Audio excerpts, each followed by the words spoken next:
Hoy es el primer día de julio. Muy buenos días a todos. Bienvenidos al DAB Español. Diariamente en audio, la Biblia. Siempre en comunidad todos los días del año. Mi nombre es Roberto y esta semana estamos leyendo de la Reina Valera contemporánea. Segundo de Reyes 18:13 hasta el 19:37.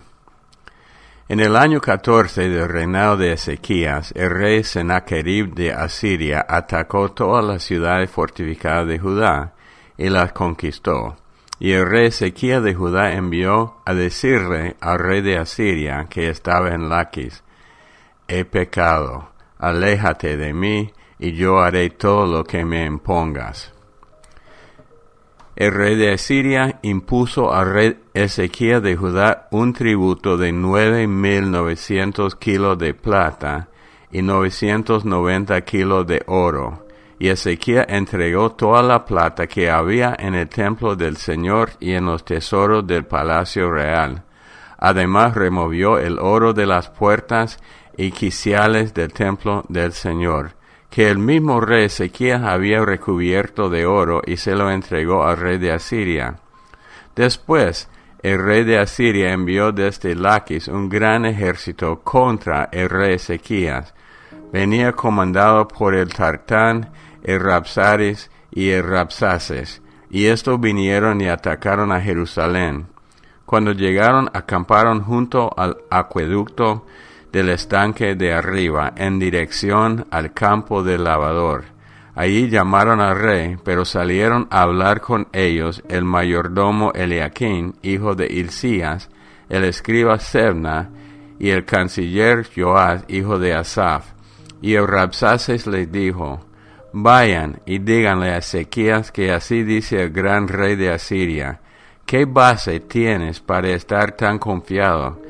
Sin base alguna, asegura contar con planes y fuerzas para declararme la guerra. Pero ¿cuál es tu apoyo para rebelarte contra mí? Tú confías en Egipto, que es no más que un roto bastón de caña. Si te apoyas en ese bastón, acabarás con la mano atravesada. Eso es el faraón, el rey de Egipto, para todos los que en él confían. Y si ustedes me dicen que confían en el Señor su Dios, ¿acaso no es el mismo Dios cuyos altares Ezequías quitó, ordenando a Judá y a Jerusalén adorar solamente delante del altar de Jerusalén que él mandó hacer?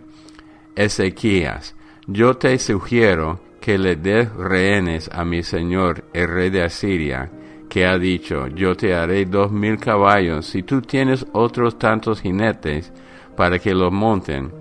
Aunque confíe en Egipto y en sus carros de guerra y en su caballería, no podrás hacerle frente al menor de los capitanes de mi señor.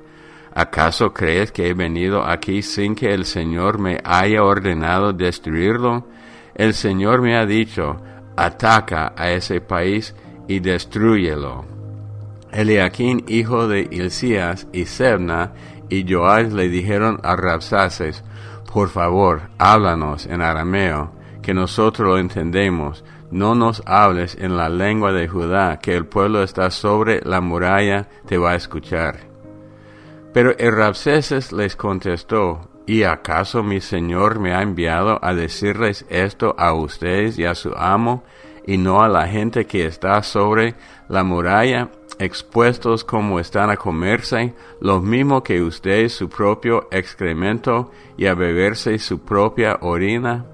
Dicho esto, el Rabsaces se levantó y en la lengua de Judá clamó a gran voz: «Escuchen las palabras del gran rey de Asiria. Así ha dicho el rey: no se deje engañar por Ezequías, porque él no podrá librarlos de mi mano.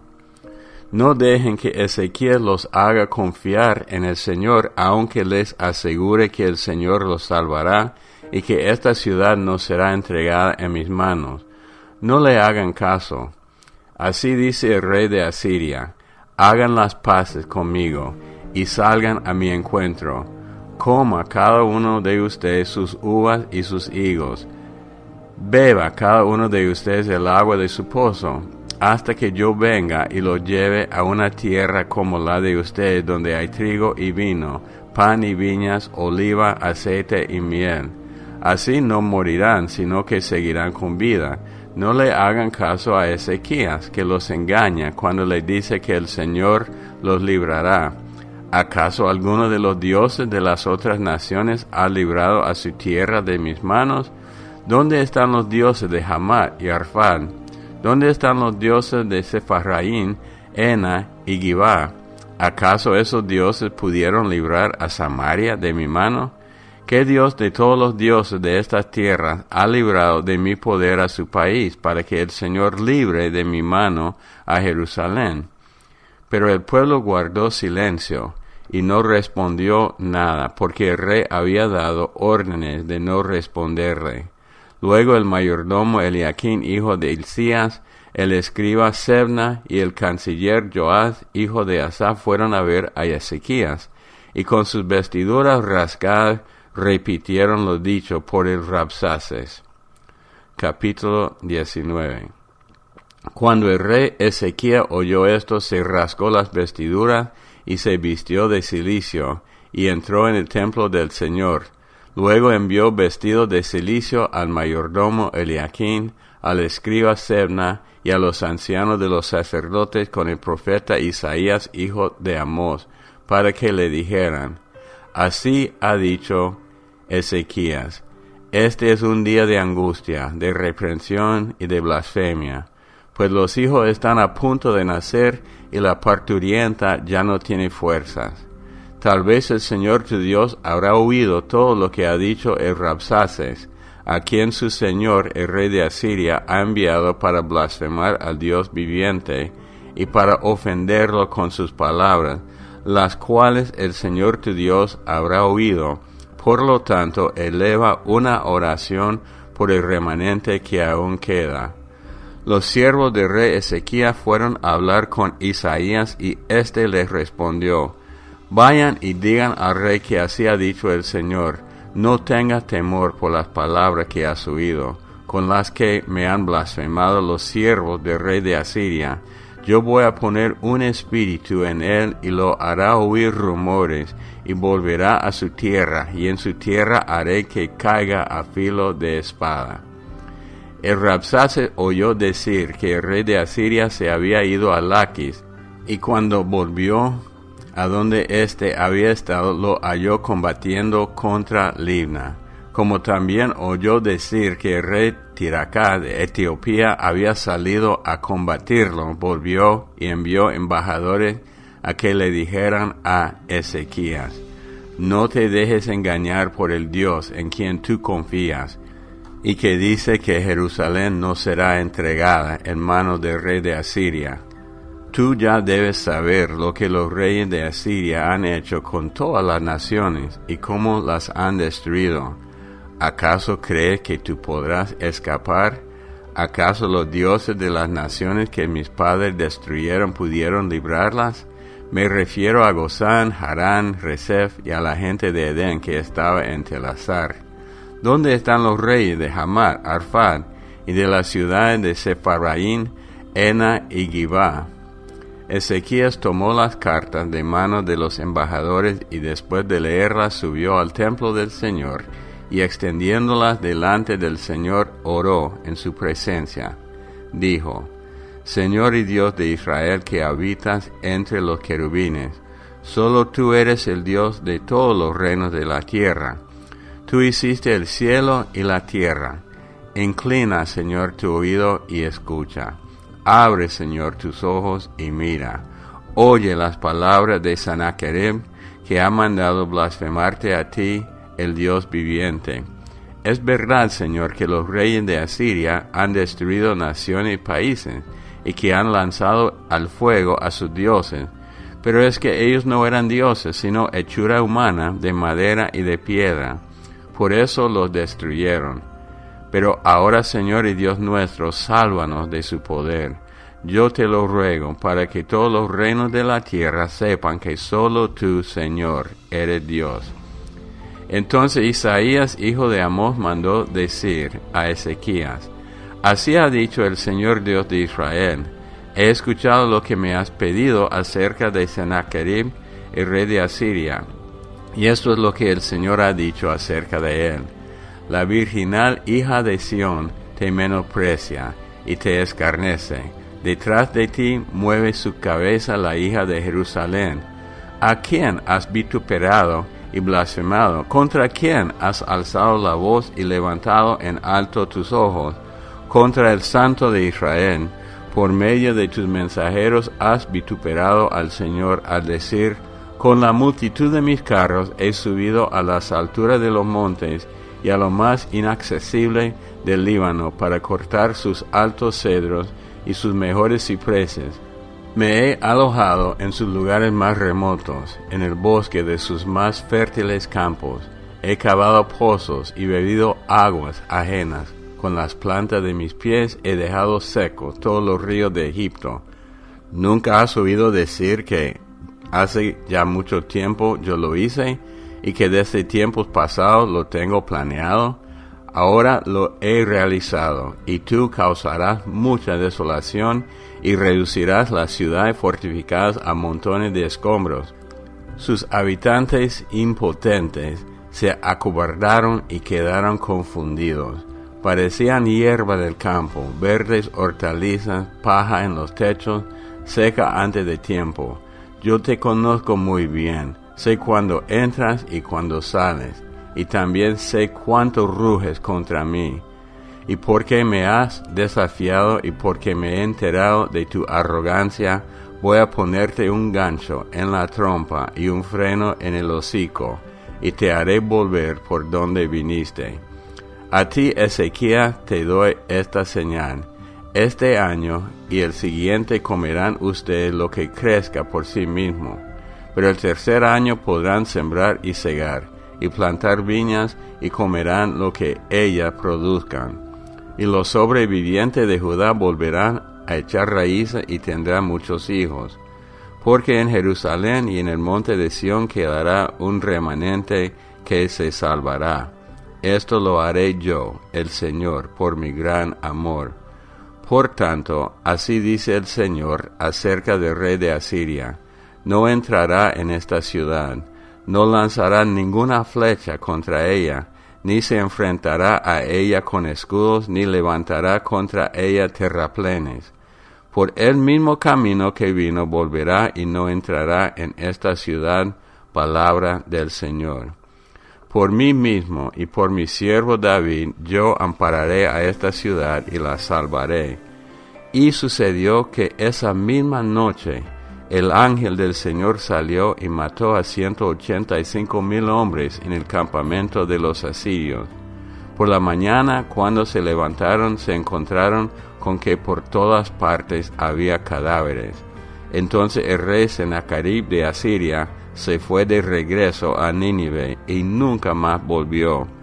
Pues un día, mientras él adoraba en el templo de Nisroch su dios, sus hijos Adramelech y Sarecer lo hirieron a filo de espada y luego huyeron al territorio de Ararat. En su lugar reinó su hijo Esarhadón. Hechos 21 del 1 al 17. Después de despedirnos de ellos, zarpamos y nos fuimos directamente a Cos, y al día siguiente a Rodas, y de allí continuamos a Pátara. Allí dimos con un barco que se dirigía a Fenicia, así que nos embarcamos en él y zarpamos. Del lado izquierdo pudimos ver Chipre, pero seguimos navegando hacia Siria y arribamos a Tiro porque el barco tenía que descargar allí. Como allí encontramos a los discípulos, nos quedamos con ellos 7 días. Ellos, por medio del Espíritu, le decían a Pablo que no fuera a Jerusalén. Cumplidos los 7 días salimos de la ciudad y todos nos acompañaron con sus mujeres y sus hijos. En la playa nos pusimos de rodillas y oramos. Luego nos abrazamos unos a otros y subimos al barco. Ellos, por su parte, volvieron a sus casas. Nosotros seguimos navegando, salimos de Tiro y arribamos a Tolemaida. Allí saludamos a los hermanos y nos quedamos con ellos un día. Al día siguiente salimos y nos dirigimos a Cesarea.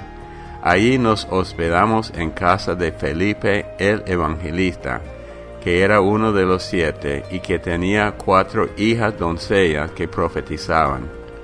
Durante los días que allí permanecimos, un profeta llamado Ágabo llegó de Judea, pues venía a vernos. Ágabo tomó el cinto de Pablo, se ató con él las manos y los pies y dijo: el Espíritu Santo ha dicho, así atarán los judíos en Jerusalén al dueño de ese cinto, y lo entregarán a los no judíos. Al oír esto, nosotros y los de Cesarea le rogamos a Pablo que no fuera a Jerusalén. Pero Pablo respondió: ¿por qué lloran? Se me parte el corazón. Por el nombre del Señor Jesús yo estoy dispuesto no solo a que me aten, sino que me maten en Jerusalén. Como no pudimos convencerlos, dejamos de insistir y le dijimos que se haga la voluntad de Dios. Días después hicimos los preparativos y subimos a Jerusalén. Algunos de los discípulos de Cesarea nos acompañaron. Consigo llevaron a Masón, un antiguo discípulo de Chipre, en cuya casa nos hospedaríamos. Cuando llegamos a Jerusalén, los hermanos nos recibieron con mucho gozo. Salmo 149. Exhortación a la alabanza. Aleluya. Canten al Señor un cántico nuevo. Alábenlo en la comunidad de los justos. Que Israel se alegre en su Creador. Que los hijos de Sión se regocijen por su Rey. Que dancen en honor a su nombre. Que le canten al son de arpas y panderos. El Señor se complace en su pueblo y bendice a los humildes con su salvación.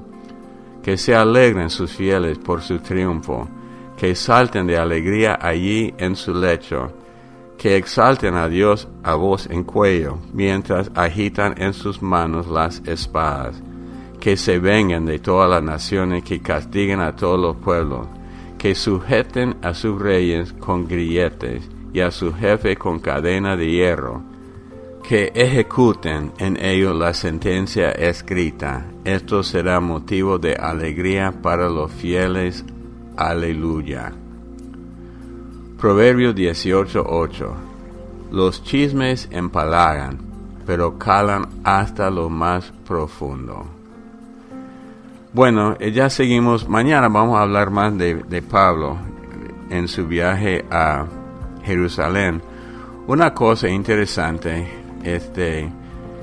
Felipe era uno de los 7 diáconos escogidos en Hechos capítulo 6. Y como dice Pablo a Timoteo, el que hace bien el trabajo de diácono tendrá más poder en la fe. Y él se convirtió de un diácono que servía mesa en Felipe el Evangelista, usado por Dios. En el Antiguo Testamento, el rey Sennacherib, un hombre de mucha altivez, un hombre arrogante, un hombre que estaba pensando que él podía hacer lo que le daba la gana contra Jerusalén sin tomar en cuenta el Señor Dios, quien mandó un ángel, no dice arcángel, solo un ángel al campamento de ellos y mató a 185,000 soldados. En la noche regresó Sennacherib a Nínive y sus hijos lo mataron. Una cosa que Dios no aguanta es la arrogancia. Dios busca a la persona humilde. David, que tenía muchos pecados y hizo muchas cosas malas, siempre se humillaba delante del Señor para buscar el perdón. Somos pecadores y a veces somos arrogantes, pero si seguimos en esto, Dios nos va a castigar. Dice que Dios levanta al humilde y Él baja al arrogante. a Dios le toca levantarnos, a nosotros nos toca humillarnos. Si hacemos lo que a Dios le toca, Él va a hacer lo que a nosotros nos toca, o sea, humillarnos. Entonces es importante que de buena gana andamos humildes delante de Dios y delante de todos los hombres, para que Dios pueda de verdad usarnos. Señor, gracias te damos. Tú eres un Dios firme y tus principios no cambian. Señor, tú siempre dices en tu palabra que el arrogante sufriría el castigo que merece. Nosotros tomamos la decisión hoy de humillarnos delante de ti y andar con humildad delante de los hombres. Esto no quiere decir que no podamos caminar con el poder de Dios. Sí podemos, pero siempre con humildad. Te damos toda la honra y la gloria en el nombre de Cristo Jesús. Amén. Bueno, disponible todos los días de Ave Salmos, de Ave Proverbios. Tenemos un buen equipo grabando estas lecturas. Estamos en Facebook con el usuario de Ave Español. Y si quiere dejar un recado, un mensaje, un comentario, una petición de oración, se puede a través de la aplicación WhatsApp con el número más 505-8177-3708. Los amamos mucho, que Dios los bendiga y hasta el día de mañana. Hola, buenos días, le habla Verónica de aquí de la isla de Amelia en Florida. Estoy mandándoles un audio con las notas de la lectura de ayer. 3 cosas me llamaron la atención: que los recursos que Dios tiene para nosotros espirituales están ahí dispuestos para nosotros, así como Dios lo demostró a través de la vida del profeta Eliseo. Él fue como un recurso que Dios, ¿verdad? Como un río, ¿verdad? Que Dios mostró agua, dio agua para poder darle guianza a la gente. Lastimosamente hay que tener el cuidado de no poner su mirada en el hombre, como lo hizo el rey, el último rey que estuvimos leyendo, que él puso su confianza en Eliseo y no en Dios. Y la otra cosa es la ayuda de Dios con Israel. Una vez más han pasado años y años en que Israel, ¿verdad?, sigue en conflictos. Y hasta ahora, muchos de nosotros hoy dijimos, pero ¿para qué se mete Estados Unidos? Decimos nosotros, ¿verdad? Pero la palabra de Dios lo explica. La palabra de Dios es bíblica. Lo dice, como el gobierno de este país y el presidente decidieron levantarse y apoyar a Israel. Y la Biblia dice que el que se levanta a bendecir a Israel, pues Dios lo bendice. Así es que hay que tener un poquito de cuidadito allí en nuestras críticas, ¿verdad? Con nuestro presidente, y mirar realmente la Biblia, ¿verdad? Y ver que la ayuda de Dios viene para las personas también de Israel ahora en día. Eso. Y ¿qué te iba a decir? No, creo que solamente esas 3 notitas quería dar o compartir. Les pido que oren por mí, porque yo tuve un accidente, mi carro fue destruido y Dios nos ha proveído un carro, pero lastimosamente ese carro es muy pequeño y la aseguranza hasta ahora mismo no ha podido decidir qué hacer. Todavía no nos han dicho si nos van a devolver el dinero, y nosotros necesitamos el dinero porque necesitamos arreglar la situación del carro lo más pronto posible. Estamos confiando en Dios por eso, pero gracias por sus oraciones. Que tengan un feliz domingo.